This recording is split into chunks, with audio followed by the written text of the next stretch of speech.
Desperate times do call for desperate measures. Prince Harry and Meghan Markle are running out of cash and fast, and one expert claims that if they expect to be able to renew their Netflix deal, they're going to have to substantially lower the fee and grovel. Hello, and a very warm welcome to Kate Middleton and the Queen.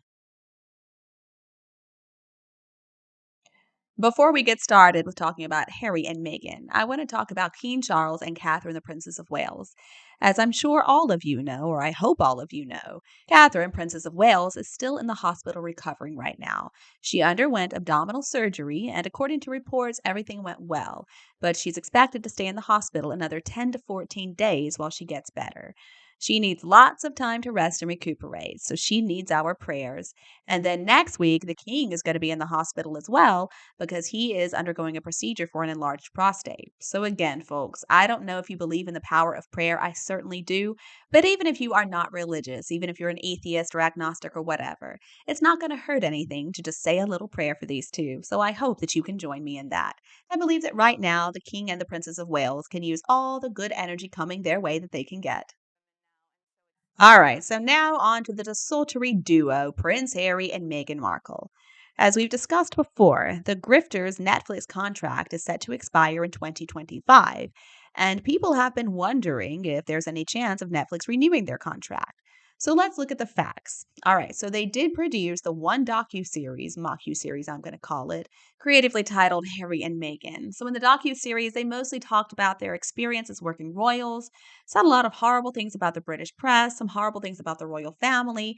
Meghan did that disgusting fake curtsy, and that was that. Now, because people were curious about what Harry and Meghan had to say, in the beginning, it looked like the docu-series did pretty well. It even broke some viewing records, apparently.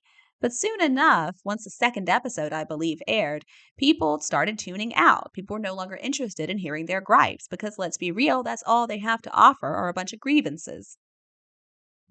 And unfortunately for those two, that was by far the most successful thing they made for Netflix. The other two projects they were involved with basically flopped. So we had the Live to Lead series, which Harry and Meghan apparently didn't even produce, and some of the people who participated in Live to Lead didn't even know that Harry and Meghan were going to be involved until after the fact when they attached their names and Archwell Productions to it.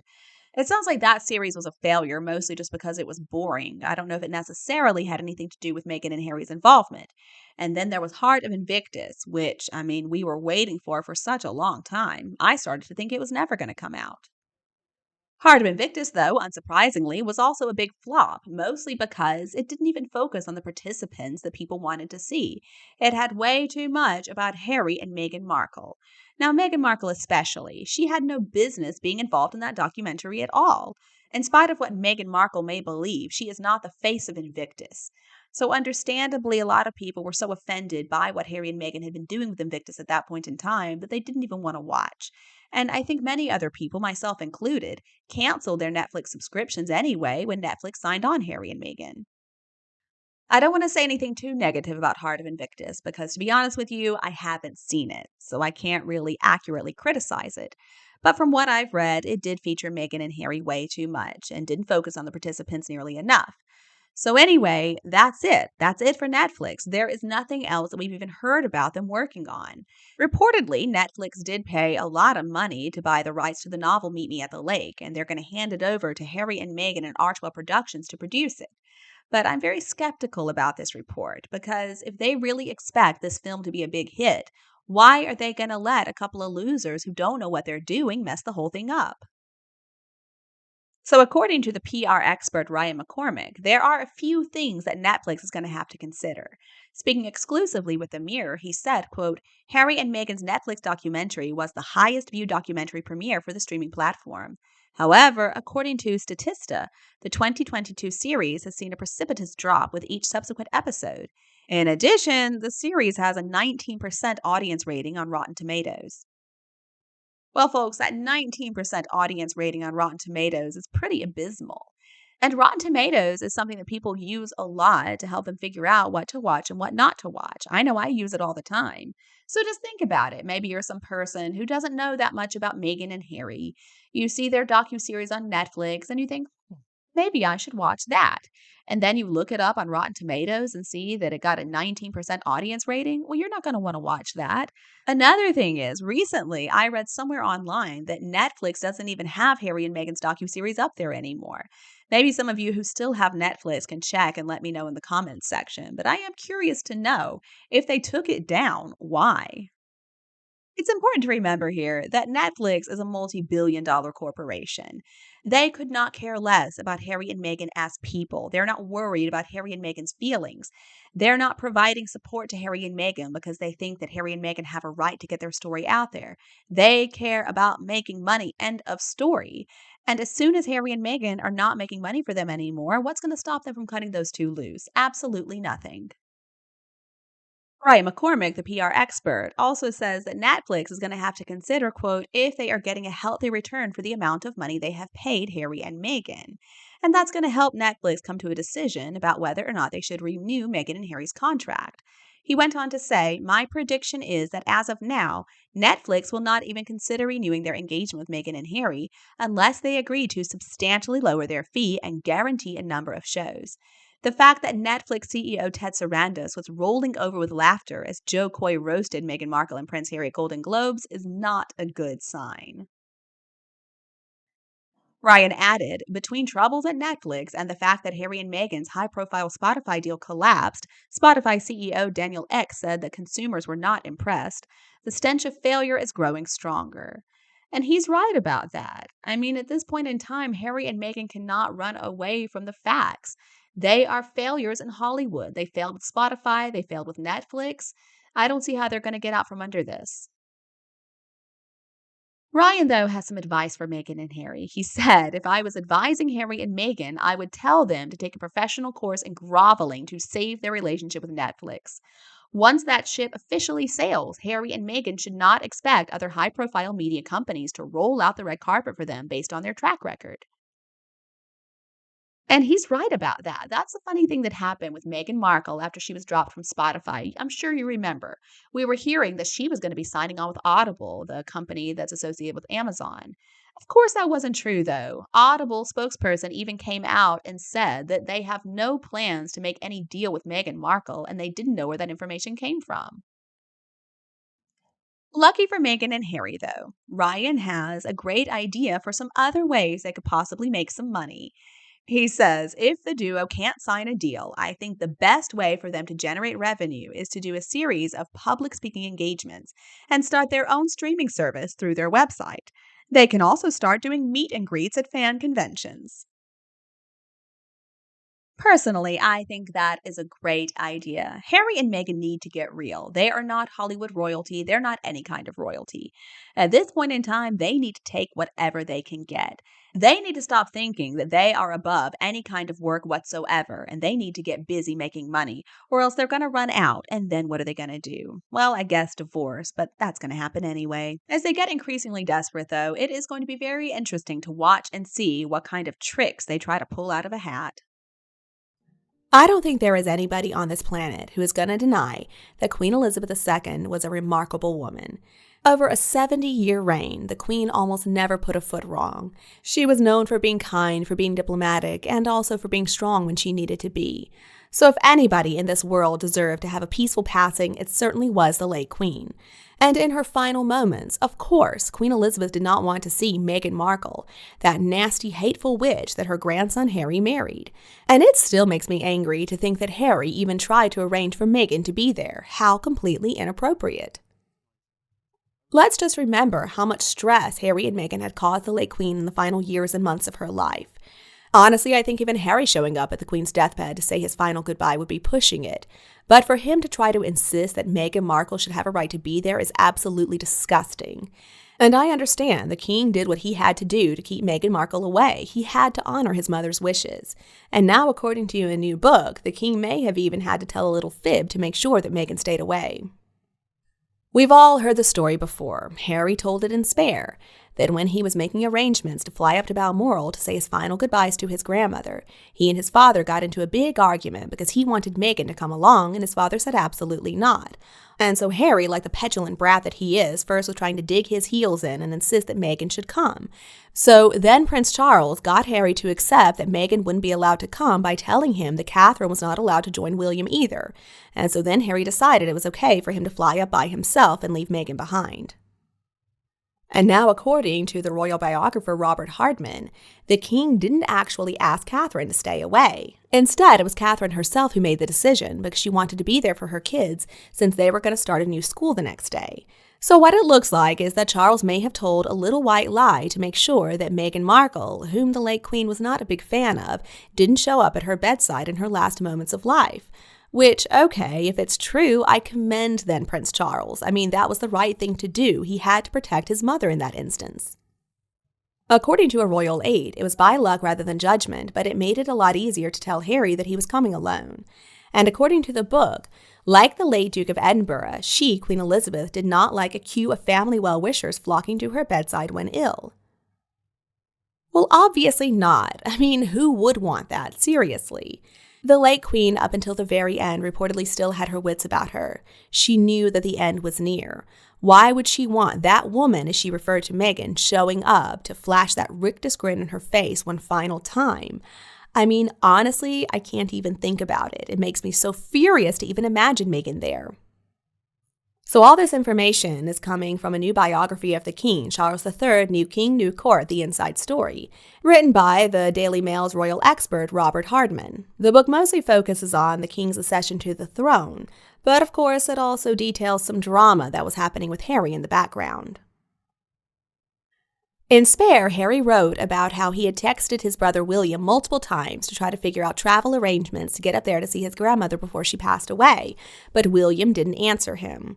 Well, Robert Hardman wrote, clearly Prince William did not regard this as the appropriate moment for the intensely difficult conversation he needed to have with his brother. He says there was wariness about Harry's forthcoming biography, and many people in the family were still upset over Harry and Meghan's reckless betrayal that everybody witnessed in that Oprah Winfrey interview. Hardman quotes a source as saying some of the family were probably ready to give him a piece of their mind, end quote. And I'm sure they were. I mean, this is something about Harry and Meghan that I still do not understand. They will absolutely trash the royal family, accuse them of being racist of all things, and then act shocked when the royal family isn't friendly towards them. Are they really that delusional? So apparently after Harry had been texting William, Charles decided that he needed to call Harry again. And it is in this call Harry has claimed that he was told he had to head up without Meghan. Hardman says, we can easily imagine the dread with which the then Prince of Wales approached that call. The Sussex's capacity for taking offense was well known, and as everyone was conscious that any conversation could end up in the public domain, as indeed this one did 3 months later. Well, yeah, that's another really confusing thing about Harry and Meghan. I mean, they have sold so many royal family secrets and also just information that nobody really needed to know, not necessarily secrets. And then they act all surprised and taken aback that the royal family doesn't really want to engage them in conversation anymore, and they're not privy to the same kind of information they may have been at some point in time. It just shows that Harry and Meghan have a complete lack of understanding of natural consequences of actions. I mean, this is a lesson that 7-year-old children are capable of understanding. A friend tells them a secret, they go and blab it, and then they never get told any secrets anymore. So at that point, the blabber decides maybe they need to be a little more trustworthy. But clearly that has not happened with Harry and Meghan. And even the way that Harry wrote about this conversation in Spare just makes him sound so absolutely immature. He wrote that King Charles, or whether then Prince Charles, was being nonsensical and disrespectful. He wrote, I wasn't having it. Don't ever speak about my wife that way. But Charles clarified that he just didn't want a big crowd of people around the Queen as she was passing away.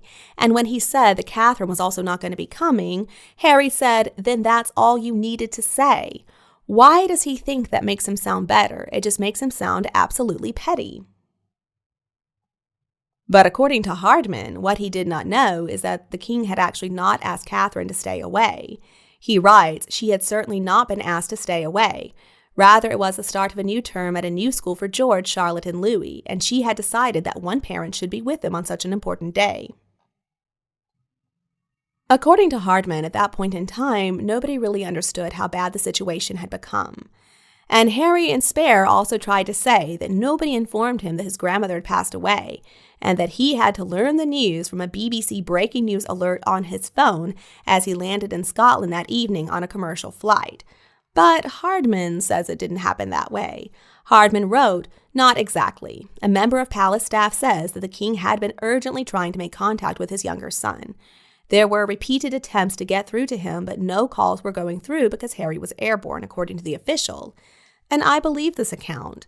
I mean, again, this is not the fault of the family. This is Harry's fault that he was late. It's Harry's fault that he pitched a fit about Meghan coming and couldn't just accept that that wasn't appropriate. If Harry had just taken the news well, if he had just said, okay, well, fine then, and booked a flight for himself rather than dawdling, he could have been there. He could have been there to receive the news in person. And I've been really disappointed at the way that some media outlets are reporting on this story, saying that, Charles lied to Harry, how dare he? Well, of course he lied to him. He had to say whatever he needed to say to make sure Meghan didn't come. And I, for one, am sure glad that he did, and I'm sure everybody else in the family is as well.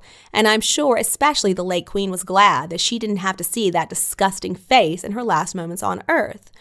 So if Harry and Meghan believe this is going to earn them some sympathy with the public, they've got another thing coming. No, traitors, we still don't feel sorry for you. If you ask me, success is by far the best form of revenge. And when we look at the royal family, boy, do we see some perfect examples of this. I'm not only talking about William and Catherine, who so clearly blow Harry and Meghan out of the water just by being themselves. But according to an article in The Sun, the Tyndalls, Zara and Mike, are really beating Harry and Meghan at their own Hollywood game. I mean, just the headline is excellent. Royal winners, how Zara and Mike Tyndall are the true royal couple with Hollywood connections and star appeal, not Meghan and Harry. While the Sussexes face failure in their business ventures, the Tyndalls make earning cash look easy.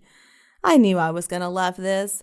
I mean, to be fair, it's not really hard to outperform or out-earn Harry and Meghan. For all their talk, they're really not capable of producing anything, as they have shown us over the past few years. I mean, the one podcast series Meghan managed to churn out archetypes resulted in a cancellation of the contract. I think that tells us all we need to know about that situation. And for Netflix, okay, they made the Harry and Meghan docuseries, yawn.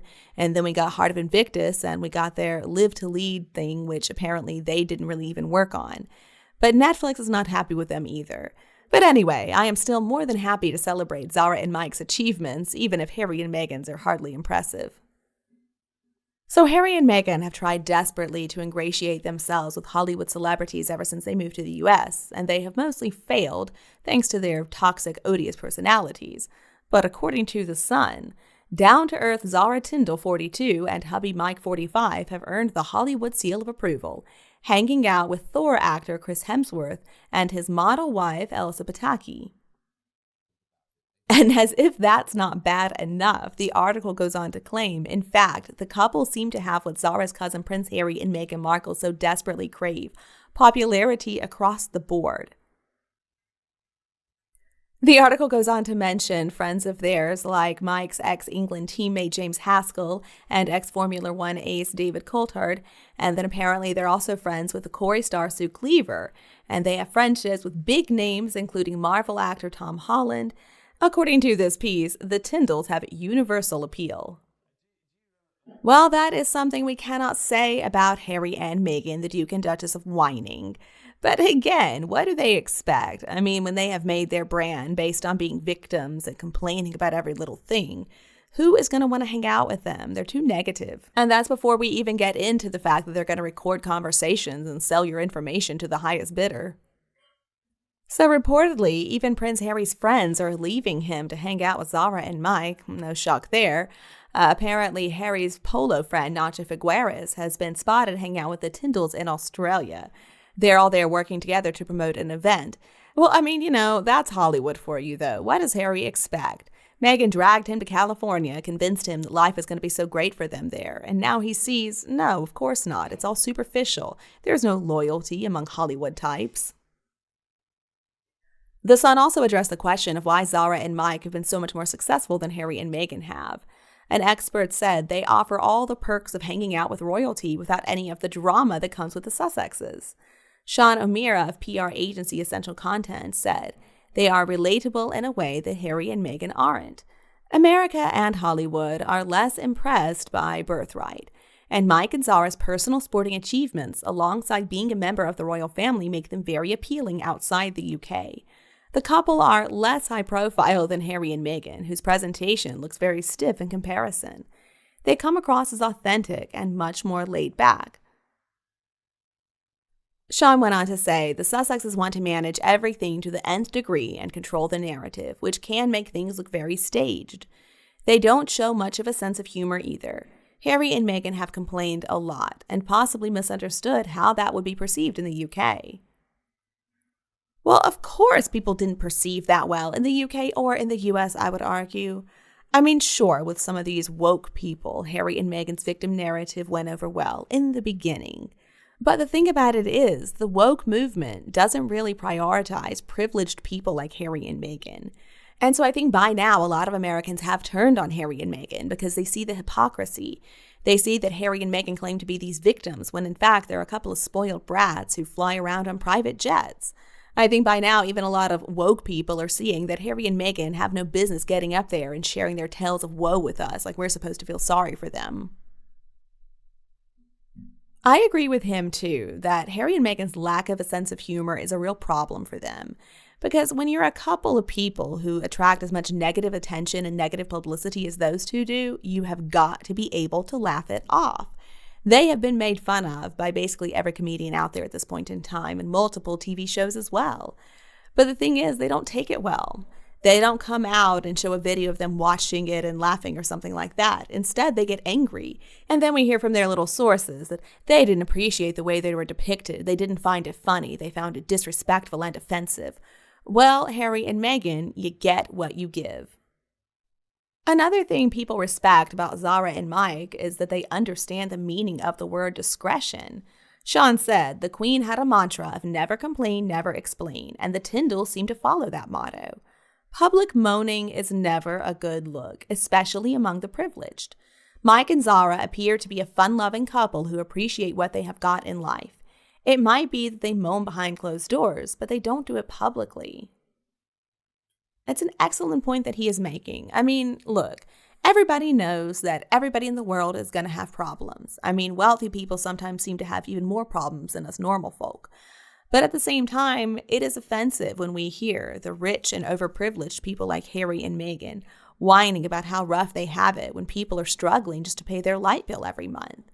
It's just so out of touch. And the thing is, it's not some isolated incident. This is something we have seen from Harry and Meghan over and over again, and it's one of the things that makes them so off-putting. The thing about Zara and Mike is they are relatable because they don't have to try to be relatable. They just act like themselves. They don't try to convince us that they're perfect and beyond reproach like Harry and Meghan do. Instead, they're open about their faults and their struggles. For example, Mike Tyndall does not try to excuse or cover up his history of drunk driving. And Zara Tyndall has been very open about her experience with a miscarriage, about how painful it was, and about how she really relied on her family's support during that time. I feel like this is the kind of openness that Harry and Meghan tried to fake in their Netflix docuseries. But that's the thing. You cannot fake authenticity. It just comes across as phony. But unless Harry and Meghan can get that lesson through their thick skulls, they have no hope of ever being popular. I mean, seriously, folks, when is Harry going to grow a pair? It's ridiculous the way that he lets Meghan Markle completely run his life, and she's been doing that ever since they met. It has been obvious from the very beginning in their relationship, Meghan Markle is the one who wears the pants, and Harry just basically does whatever she tells him to do. Meghan says jump, Harry asks how high. And now, since Meghan's ex-con mother Doria has moved in, it sounds like things have gotten even worse for poor Prince Harry. It is crazy, isn't it, when you think about how Harry has just allowed all of this to happen. I mean, just think back. When Harry met Meghan, Meghan was a mostly unknown actress. Sure, she had been a briefcase girl on Deal or No Deal, and she had played Rachel Zane on Suits, but she was hardly a household name. Harry, on the other hand, was born a prince. He's a member of the British royal family. Harry certainly was a household name. He was known by people all over the world. He was famous. Meghan Markle was not. Now, from the very beginning, it was clear why Meghan wanted Harry. She wasn't in love with him because of who he was as a person. She was thinking about what he could give her. Mostly a ticket to fame, or so she thought. You see, Meghan falsely believed that Harry was going to help open all kinds of doors for her in Hollywood, that with a prince on her arm, no director would be able to say no to her, and she would finally have the fame and the fortune she had always wanted. She also assumed that Harry had a lot more money than he really had access to. And I think that's part of the reason that their marriage right now is on the rocks. That relationship never had a solid foundation, and let's remember Meghan Markle is a narcissist, so there has never been any real love in that relationship. Meghan Markle is not capable of feeling true love. And now, royal expert Angela Levin is curious about what Harry's life is really like right now. She said he's been outnumbered since he met Meghan and met her mother. He's given in. He walks behind them. He has no power. You don't feel he's making decisions. The decisions come from Meghan, and maybe Meghan discusses them with her mother or just tells her mother. And I completely agree with Angela on this. It's obvious that Meghan is the one making all the decisions. And it's obvious, too, that Meghan is not a very good decision maker. Now, to be fair, Harry probably wouldn't do any better. I don't believe in his life he's ever made many decisions. I think while Harry was growing up, the palace or some other members of his family mostly made his decisions for him in order to protect him from himself because, let's remember, Harry is not very bright. And since he met Meghan, well, he hasn't even tried to stand up to her. I think he's just let her run all over him. But I do wonder how long this can possibly continue because Harry has quite the ego on him as well. And I would think eventually he's going to wake up and realize that he has allowed Meghan Markle to take complete control of him.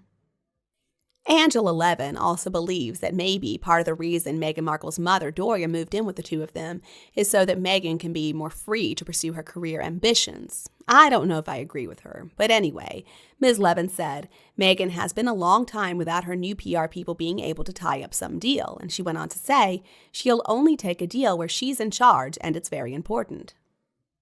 Now, she's right about that. Meghan is not going to take orders from anybody. She has made that much clear. And that's why she was always doomed as a working royal. Meghan always has to be top dog. She's always got to be the boss. She's got to be the ones calling the shots. And that was never going to be possible as a working member of the royal family. There was always going to be a hierarchy that had to be respected. Meghan Markle does not have respect for anybody. But I don't believe that having Doria live with them is going to help Meghan when it comes to her career. The reason that she's not able to land any big deals for herself is because she's such a toxic, odious character, no company wants to sign her on. I mean, would you want Meghan Markle to be the face of your brand? Especially now, considering she looks horrible after she's taken all that Ozempic. She's had way too many fillers put in her face. She just looks weird at this point, like one of those plastic surgery nightmares. From what we have seen of the Sussexes over the past few months, I've also come to the conclusion that Harry just doesn't care anymore. I think at this point he is exhausted. I mean, it must be exhausting having to keep up with so many lies, having to pretend to be somebody you're not. I'm sure he has grown weary of it. So the only question left on my mind, at least, is when are they finally just going to announce the divorce and allow this whole charade to finally end? I mean, it's gone on for way too long. Nobody really cares at the end of the day if they get divorced. Nobody's going to point at them and say, ha ha, we told you so. Well, some people might. But even so, that should be no reason for the two of them to stay together. And honestly, I do believe that is part of why Harry is staying with her. I think he just doesn't want to have to face his family and admit that he made a huge mistake in marrying her. So how long is he going to continue to allow his ego to get in the way? I don't know. But Harry, it's time to give it up. Just admit you were wrong and get away from that nasty woman and her nasty mother. All right, folks, and now for a little discussion time. Today, I'm going to be talking about the comments that you left in response to the video, desperately looking for a lifeline. Meghan and Harry's new misstep when putting trust in Fergie. In this video, I was discussing the, in my opinion, absurd idea that Harry and Meghan can look at Fergie as some kind of blueprint for how they can get back in good with the royals. I don't think it's going to work, but let's see what you all had to say. First comment I want to share comes from Chosies1. As a Brit, if King Charles accepted the two traitors back, it would be the beginning of the end for the monarchy. They treated our queen despicably, and it won't be forgiven or forgotten. We have some responses too. Diane says, I totally agree. He lets them back and the monarchy is done. And Fergie never ever trashed the family. Eugenie betrayed the family too. I don't like or trust her. Betty Andrews says, I'm an American, but I totally agree with you. King Charles' loyalty is to his country first. Karen says, I don't think it would take down the monarchy, but Charles would have to abdicate straight away. Fergie has always been on the periphery of the royal family. She has never been totally cast out. She made a tit out of herself, but didn't say anything about the family and stayed as respectable as possible for Fergie. Harry can't be forgiven for attacking Britain and the British public on top of the monarchy. And then Yvonne says, I wholeheartedly agree. It would be the stupidest action possible. I think all of you are making some very good points here. Now, I think that if King Charles were to reinstate both Harry and Meghan as working royals, it absolutely would spell the end of the monarchy. And I don't think he would be dumb enough to do that. I mean, that would be the worst decision ever. But I do believe that if King Charles were to allow Harry back into the family, not as a working royal, but treat him basically the same way that Andrew is treated these days, I think the people would accept it. I'm sure there would be some objections, but I think that if Harry could prove that he understands he made a mistake and that he was sorry, I do believe he could be accepted back. Again, though, not as a working royal. Next up, an opinion from Wendy Linton, 453. Wendy says, no matter what, Meghan doesn't come close to Sarah. Totally different in every way. Sarah, with all her past misdemeanors, never trashed the monarchy and remained loyal to the late queen. Also has made a life for herself and has actually worked through her many problems, including breast cancer. Wendy, I think it's an excellent point that you're making. Meghan Markle is not on the same level as Fergie whatsoever. Meghan has tried to destroy the royal family and destroy the monarchy altogether. Fergie never did that. Fergie was always supportive of the late queen. I agree with you on that. And then we got some responses too. Alida says not true. And then Veronica says, you know how? Everybody else knows this, but you, of course, must be the persistent little fly on the wall, seeing all that has happened, which indicates you need glasses. Well, I agree. I think if you're going to say that comment is not true, you need to back it up with some evidence. I mean, what isn't true about that comment? I think it was spot on. I mean, it is true that Fergie has her faults. Nobody's saying that she's perfect. But at the same time, she and Meghan Markle are not at all the same. I don't believe that Fergie is a malignant narcissist like Meghan is. And Fergie certainly didn't try to hurt the late queen like Meghan did. As I'm sure most of you know, Harry is set to be presented with a Legends of Aviation award for, well, we're still not really sure what, considering the fact that he never even really flew his own Apache helicopter. He was just the gunner because he failed his pilot's exam. Now, according to the Legends of Aviation Award Committee, Harry's receiving this award for his 2 tours of Afghanistan, plus the work that he has done for charity since then. Naturally, critics are having an absolute field day with this one, because who in their right mind would insist that Prince Harry, who was the co-pilot essentially in an Apache helicopter, deserves to be called a legend in aviation? And now we've got Ross Clark in The Spectator lambasting Harry and Meghan, as well as the entire awards industry that exists in America. And he's right to do so.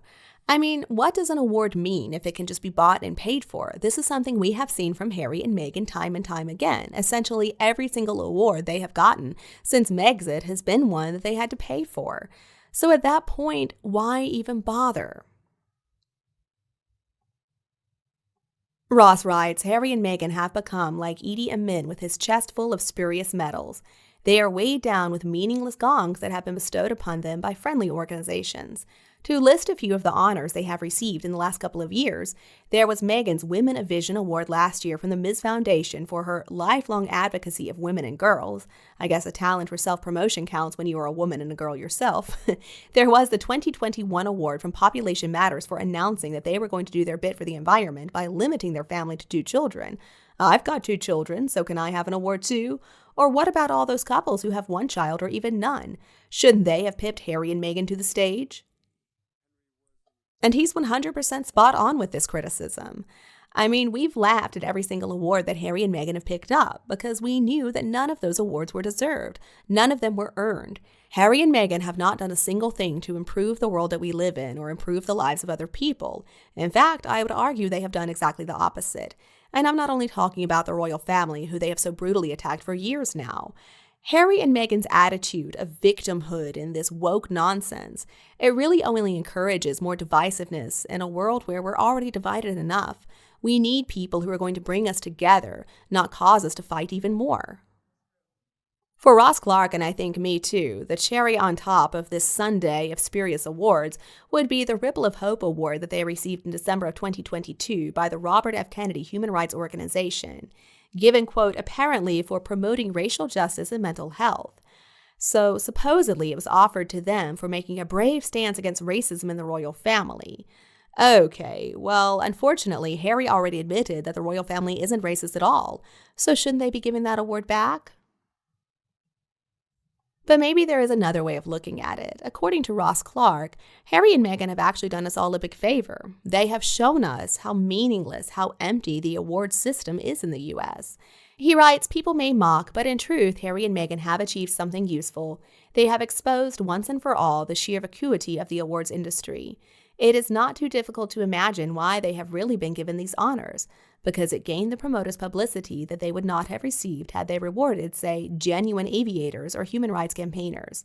Award ceremonies have become a multi-million-dollar business, which requires celebrities, not ordinary mortals on the stage, with maybe just one or two genuinely deserving recipients to make it look reasonable. But by promoting Harry and Meghan as apparently history's highest ever achievers, the industry finally has ridiculed itself. So thank you, Harry and Meghan, for that. Maybe you should even have an award for it. I do love this tone of sarcasm that he writes with, but he's making also a really important point here. Harry and Meghan have cheapened awards altogether. Now, not that they were ever legitimate. I mean, probably they never really were, which honestly, I'm going to agree with him. We should be thanking Harry and Meghan for showing us that these awards that people brag about getting are nothing more than bought and paid for advertisements for themselves and also the event's organizers. And if you ask me, this bought and paid for award system really fits in with the world that Harry and Meghan would love to see. A world where victimhood is the highest virtue. A world where the truth is for sale. Where one's lived experience trumps so-called objective reality, as Harry once called it. Is it a world that I would like to live in? Well, absolutely not. But it certainly is the world that Harry and Meghan want. Because then, maybe, finally, they'll receive all the adulation they've been waiting for. All right, everybody, and now discussion time. Today, we're going to talk about the comments that you left in response to the video So Pathetic, Prince Harry facing backlash as traitor receives undeserved award. So basically, the same topic that we were talking about in this video, that Harry is receiving an award for being a legend of aviation, whatever that means. We know the award is absolute BS, but he's going to get it anyway. So let's see what you all had to say. So the first comment comes to us from PJ3956. PJ says, it's absolutely ridiculous. Harry isn't even an aviator. Can one protest and stop this? Bride blessings, love and health in 2024. Glory to Jesus. Bride blessings to you too. And then Cheryl replies, there is a petition to stop this nonsense. Now, honestly, though, folks, I don't even think that we need to bother with a petition to stop this. This award is completely made up anyway. It's meaningless. So fine, let him go and pick it up. I mean, who really cares? I mean, I think the best thing would be if the real legends of aviation like Buzz Aldrin refused to come and be there since Harry's there. That would send the organizers a message. And then Shirley says he is a living legend as being the most pathetic person. You got that right, Shirley. And then another comment from Akensen6331, the USA should not reward Harry with anything, such a BS award. Pam Jones says, worse than a participation trophy. I agree with you, Pam, because basically Harry is receiving a participation trophy for something he never participated in. He never even flew the helicopter. I mean, come on. And some interesting gossip from Cassandra D. Cassandra says, this is wrong on so many levels. I heard that he won't show up unless wifey can present him with his award. Is this true? They will get John Travolta to make that happen if it's true. I hope it isn't, because this is disgusting and disgraceful, what this one is doing, and very disrespectful to real heroes. Cassandra, I haven't even heard this rumor yet, but honestly, it probably is true. I mean, Meghan is not going to allow Harry to take the spotlight without her being there either right by his side or ideally right in front of him, because that's where she prefers to be. I mean, does Meghan have any business being up there on stage? Well, no, but when has that stopped her before? And then we've got a response from MM583. The Meghan show at the Invictus Games was disrespectful, and now this BS with has-been not showing up if his wife cannot present him with the award is so disgusting. Grow some balls, Harry. I guess we won't know until the actual event happens, but I wouldn't be surprised if this rumor is true. All right, folks, I'm going to take a little break from talking about this whole Lilibet hullabaloo to focus on something else that has been revealed in Robert Hardman's new book. So even though the royal rift between Prince Harry and his older brother Prince William, and also their wives, has no signs of coming to an end anytime soon, reportedly, after the late Queen passed away, William and Catherine, the Prince and Princess of Wales, treated Harry and Meghan with a lot more respect than, in my opinion, they deserved. This act of kindness, originating from the Prince and Princess of Wales, came just a few days after the late Queen passed away. As you'll remember, all members of the royal family came together on the palace after the Queen's coffin was taken there before being processed to Westminster Hall the day after that for the lying in state. All members of the family were awaiting the arrival of the coffin before they got together for a supper, which would mean that the two feuding couples were going to come together. But according to the new biography, Charles III, New King, New Court, The Inside Story by Robert Hardman, William and Catherine offered a small olive branch to Harry and Meghan, which the late Queen certainly would have approved of.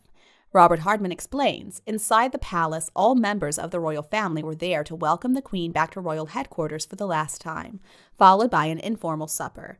Afterwards, the Prince and Princess of Wales suggested that the Duke and Duchess of Sussex should attach their car to their police escort for the journey back to Windsor, since they were all going the same way. It was only a small gesture. They would not be sharing a car, and nowhere near any sort of reconciliation. However, the late Queen would have approved. And I'm not surprised at all to hear they did something like that. I think William and Catherine clearly are the bigger people in this whole scenario. Now, as to whether or not Harry and Meghan appreciated this gesture, well, I don't know, but I'd guess probably not. But Harry and Meghan are the ones who were always bleating on and on and on about security, how they don't feel safe in the UK. So for normal people, this move should be very much appreciated. But it's Harry and Meghan we're talking about, and they are certainly not normal people. I do believe, though, that William and Catherine were absolutely trying to make peace with Harry and Meghan at that point in time. I mean, let's remember, that was before the docuseries, that was before Spare came out. So I believe back then William thought that Harry had made some mistakes, and he probably didn't like Meghan one bit, but he was willing to make amends, willing to make peace with Harry for the sake of the family. Knowing that, in my mind, it makes it all the worse what Harry ended up doing to his brother and his sister-in-law too, both in the docuseries and especially in Spare. So no wonder then, after the Netflix mockuseries, a friend of William said that Harry's little dig at Catherine in the series was the lowest of the low for Prince William. He said, I think for so many people in the family, especially obviously the men, there can be a temptation or an urge to marry someone who would fit the mold, as opposed to somebody who you perhaps are destined to be with. What an ugly, hateful thing to say. It doesn't take a genius to figure out who he was talking about, even though he is completely wrong. You can look at William and Catherine, and it's obvious their chemistry is a lot better than what Harry and Meghan have. Harry and Meghan's relationship is built on lies and falsehoods and empty promises. William and Catherine's relationship is built on trust and real love. It's not lust like we see with Harry and Meghan. A friend of William's told Robert Hardman, on top of all the other breaches of trust, here was Harry making a blatant attack on Catherine. For William, this was the lowest of the low. It was incredibly low, and William had every right to be upset by what Harry said about Catherine. He had no right to say that, and it wasn't even true. And then Spare came out, and of course that was a whole lot worse. So it looks to me like Harry really doesn't have any interest in reconciling with his older brother. It sounds like he had a perfectly good chance, but it was more important to him to get his point across, even when his point was an absolute lie. Well, Harry, good luck when William becomes king. That's all I got to say. Okay, my friends, and now time for a little discussion. Today, I'm going to be talking about the comments that you all left in response to the video, Meghan and Harry snubbed altogether once again by Emmys. In this video, naturally, we were talking about the fact that Harry and Meghan, again, somehow were not invited to the Emmys. And of course, we pondered, why could this be? I mean, have they got the wrong address or something? Or could it be due to the fact that Harry and Meghan are a couple of the nastiest individuals on this planet? Well, let's see what you had to say. First up, a comment from Patricia. Patricia says, glad none of the major media awards extend invitations to grifters. I think we're all glad about that. They can see those two coming from a mile away, and they want nothing to do with them. Nobody in Hollywood does. Only the fake awards want Harry and Meghan involved. And then Kim says, agree, and B. Castle says, it's about time. Well, yes, it is about time, but if you think about it, Harry and Meghan have never really been invited to these major Hollywood award shows. I don't believe they've ever had that kind of clout. And then Robbie says, "We will never forgive all the pain Harry and Meghan caused the royal family while they themselves were whining and moaning about their privilege." Amen. Who could forgive them for that? I mean, those two are so disgusting. How out of touch are they, wondering why they're not popular when all they do is whine and complain about their overprivileged existence while most people are struggling to pay their bills? And then we got a comment from Lisa, too. Lisa says they don't realize that they wouldn't even be picked to fill empty seats. Well, of course not, because Meghan would get up there and try to get on the stage and take the microphone away from somebody. Those two cannot be trusted. Next up, a comment from Sue Clark. Sue says if they would face the truth about themselves, they wouldn't have these high expectations and fantasies, then end up devastated when ignored.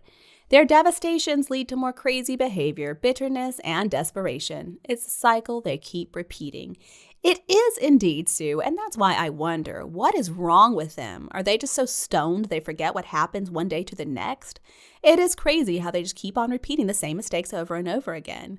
You know what they say about one definition of insanity. It's doing the same thing over and over again and expecting a different result. I would say that Harry and Meghan certainly fit that definition. Next up, a comment from Anna Paula. Not being invited is called karma. And by the way, it is entirely deserved. You're right about that. JCY, in her mind right now, she is telling herself, I am actually targeting Oscar. You know, I almost said, no, she's not. She's not that crazy. But you're probably right. She probably is that delusional. Now, what would she win an Oscar for? I have no idea. But that's not going to stop her from believing she deserves one. And then a comment from Dizzy Chef. Harry is so used to listening to Meg, he's flabbergasted when he's snubbed. He acts like, why? I don't understand. Duh. Well, yeah, I mean, we've already talked about the fact that Harry is not the brightest crayon in the box. And when you combine that with listening to Meghan Markle about everything, he has become a very dumb individual indeed. At this point, you guys, why would Harry and Meghan even be expecting to be invited to anything at all in Hollywood?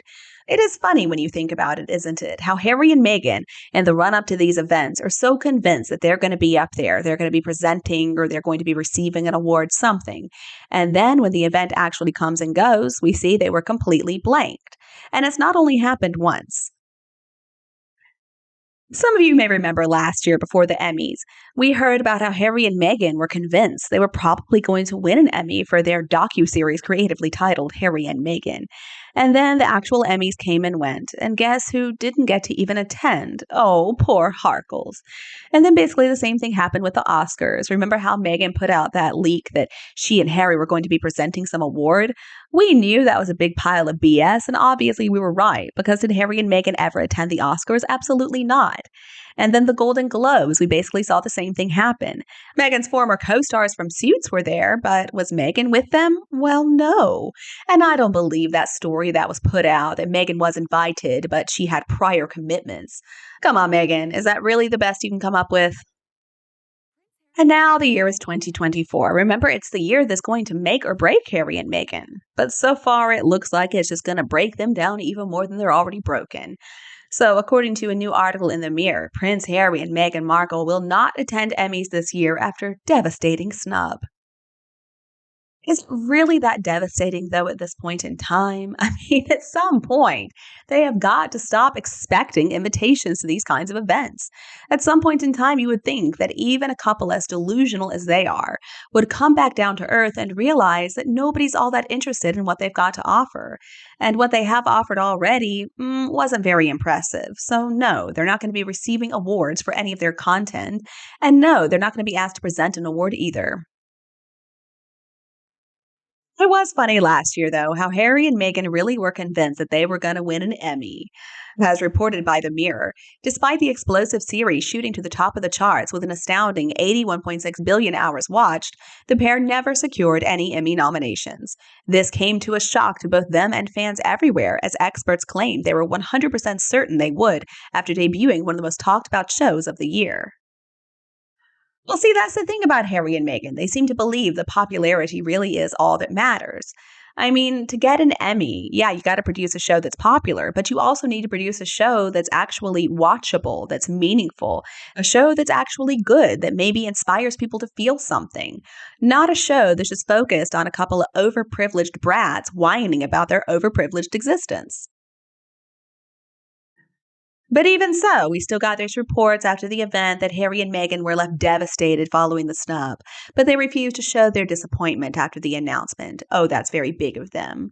And then another source revealed to Heat magazine that Harry was feeling, quote, so restless these days after the snub, and it led to Meghan feeling, quote, nervous and, quote, needier than usual. Well, I would hate to imagine that because it looks to me like Meghan is already about as needy as they come. But even though Harry and Meghan's stupid docu-series didn't manage to snag them an Emmy, according to The Mirror, the show did make history, reeling in never-before-seen numbers on the streaming service. The documentary broke the highest ever number of hours watched on its debut date, and has been as the streaming service's second highest-ranked documentary of all time. After Netflix's fourth quarter earnings were released, it was also revealed that the service gained 7.7 million subscribers during the October-December period, including the time of the show's release. The series was also nominated for the Hollywood Critics Awards in the Best Streaming Nonfiction category. So, okay then, they got a nomination of sorts. Sure, it wasn't an Oscar and it certainly wasn't an Emmy. The Hollywood Critics Awards, okay, I mean, that is the best they can hope for at this point in time.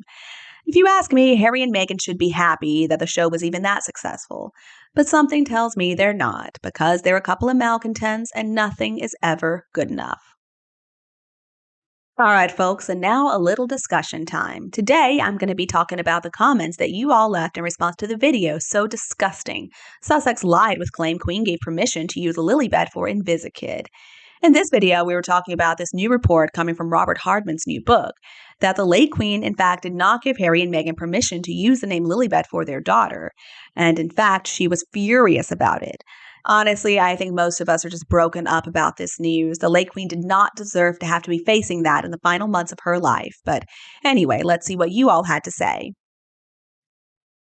First comment I want to share comes from Aquarius5461. Aquarius says, I'm sorry. If Harry did love his grandmother, he would never have gone along with Meghan's wishes. People despise him for that. And then user ET2 says, our beautiful late queen felt cold fury and heartbreak when the Harkles announced the daughter's name over social media. I loathe elder abusers. And Kim agrees.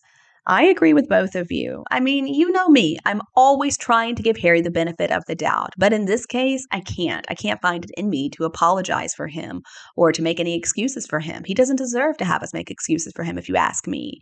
His behavior has been absolutely disgusting. And I guess this is just another example of his hypocrisy, claiming that he loves his grandmother, but look at what he did to her. I think you're right, Aquarius. If he really loved her, he would never have gone along with Meghan's little schemes.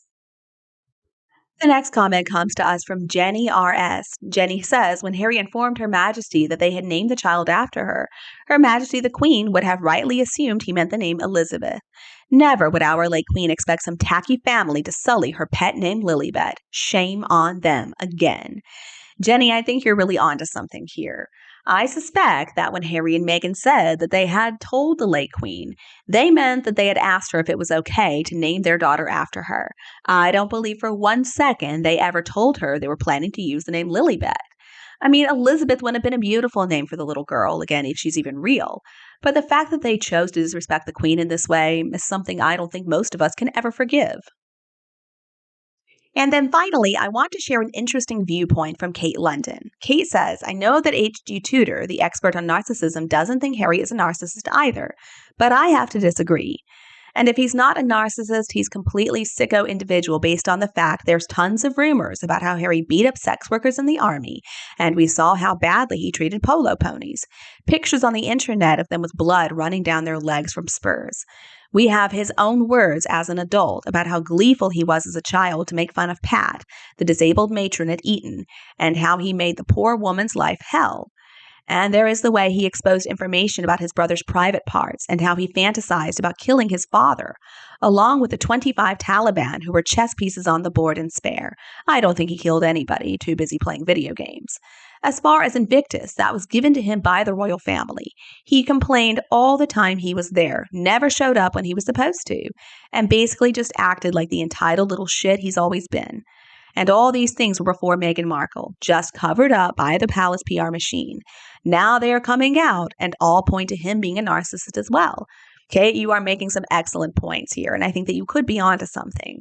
Now, there certainly are signs that Harry suffers from narcissism or some other mental disorder, but I think I'm kind of leaning towards some other mental disorder, and let me tell you why. I don't really think that Harry is controlled enough to be a narcissist. I mean, think about him compared to Meghan Markle. You can always tell how Harry is feeling. He wears his emotions all over his face. I just believe that if Harry's real core issue were narcissism, he would do a better job of presenting himself to the public. He doesn't know how to present himself. I mean, obviously, Harry's not aware of how he comes across. And we can say the same for Meghan, but at least Meghan tries, whereas Harry doesn't seem to at all.